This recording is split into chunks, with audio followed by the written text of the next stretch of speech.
You are not failing at work. You are liked, and that is exactly why you are stuck. You said yes when you meant no. You softened emails before you sent them. You laughed at things that weren't funny. You made yourself easy to be around. You thought that was how careers were built. It wasn't. It was how support roles are filled, permanently. Being liked is not the same as being respected. Being liked is often the reason you were never feared, never credited, never considered a threat worth promoting. The system did not miss you. It categorized you. You are 35, you are good at your job, you are also exhausted in a way you cannot explain to people who aren't in that office. It starts before you even get there. You wake up already tired, not from work, from what work requires of you socially, every single day. You reread messages before you send them. You soften the tone. You add a "does that make sense?" to things that make complete sense. You thank people for feedback you never asked for. You frame disagreement as questions so nobody feels challenged.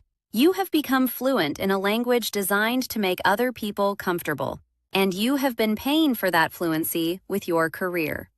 There is a woman on your team, same level, similar tenure. She does not reread her emails. She walked into last week's leadership meeting 10 minutes late, laughed about it, and left having been named to a steering committee. She did not prepare for that meeting. She barely prepared for any meeting. She is not more competent than you. She is just less interested in being liked by everyone and more deliberate about being seen by the right people. You noticed. You told yourself it was a coincidence. It was not. Here is what is actually happening. Likability is not a leadership signal. In most corporate environments, it is the opposite. Leaders are not described as easy to work with. They are described as decisive, direct, unpredictable, worth watching. When people describe you as easy to work with, they are not describing a future leader. They are describing a current resource. She didn't fail to play the game. She played the wrong game, flawlessly. Decisions about who gets promoted are not made in the meeting. The meeting is administrative. The decision happened in a hallway, a lunch, a 30-second conversation after a call ended. You were not in those conversations. Not because someone blocked you, because nobody thought to include you. Because you had never given anyone a reason to think of you as someone who needed to be in the room. There is a phrase that gets used about people like your colleague. She's a great culture fit. It sounds like a compliment. It means leadership is comfortable around her. She does not disrupt the social hierarchy. She moves through the office like the next level is already decided. Not because she earned it, because she acts like it is hers. And then there is you. Every softened email is labor. Every managed tone is labor. Every meeting where you swallowed a contradiction to keep the peace is labor. It is invisible. It is unpaid. It is mistaken for your personality. You have been paying a tax that your colleague has never once been charged.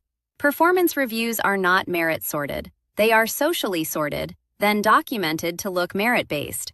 Project assignments go to people who are already in the conversation.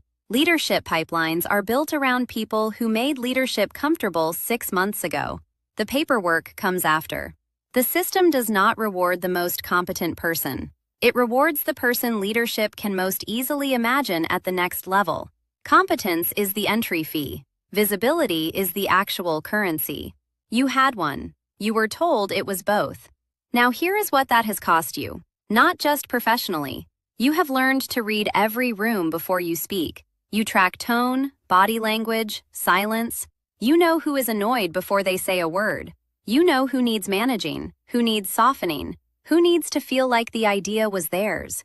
You developed this skill because the social environment was never fully safe. It is not a personality trait. It is a survival adaptation. And it is exhausting in a way that does not show up on any performance review. You have started wondering whether you are too much or not enough. Too careful, too soft, too available.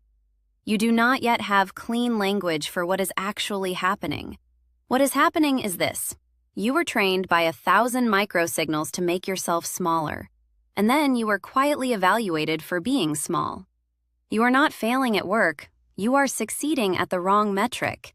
You optimized for being liked, optimized for safe. Safe optimized for non-threatening. Non-threatening people do not get promoted into power. Your colleague just got a scope expansion. Nobody announced it. You found out from a calendar invite. She has never over-prepared for anything in the time you have known her. She has never softened a tone or added a reassuring question mark to a sentence that didn't need one. She does not manage everyone's comfort. She manages her own positioning. Same environment, same years, completely different outcome. The difference is not effort. The difference is not competence. The difference is what each of you believed the game required. Only one of you was right. She is not broken. She is running the correct program on the correct operating system. You were running the correct program on the wrong one. Now widen the picture. This is not your manager's fault.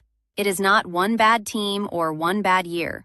This is an organizational incentive structure operating exactly the way it was designed to operate. When you raised a concern, HR gave you a process, documentation, a suggestion to mediate. Because HR is not there to protect you. HR is there to protect the organization. The goal was never to fix the dynamic. The goal was to contain the liability. Organizations promote people who will maintain the culture, not challenge it.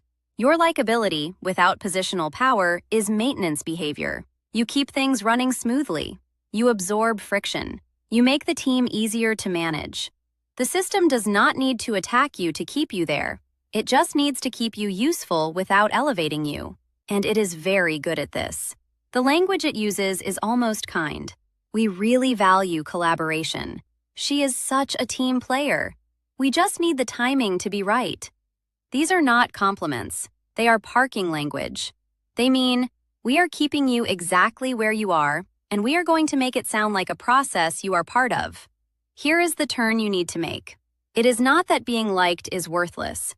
It is that being liked by everyone means being threatening to no one. And organizations promote people who create a certain productive discomfort. Comfort does not get rewarded.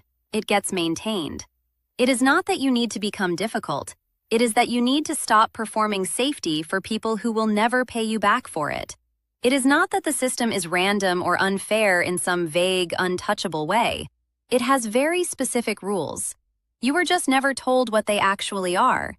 You were handed the wrong rulebook. You followed it precisely. And then you were evaluated against a different one entirely. You have been playing a competence game.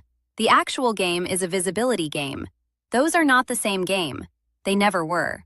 You can see the board now, not because someone handed you a list of steps, because the architecture is finally visible. You can see which rooms the decisions actually get made in. You can see whose comfort you have been subsidizing for free. You can see which relationships generate credit and which ones generate only goodwill with nowhere to go. You do not need to become someone else. You need to stop operating from a map that was never accurate. The system was not confused about you. It knew exactly what you were doing. It benefited from it. You are not the problem. You were just finally handed the right map, and now you can see where you actually are.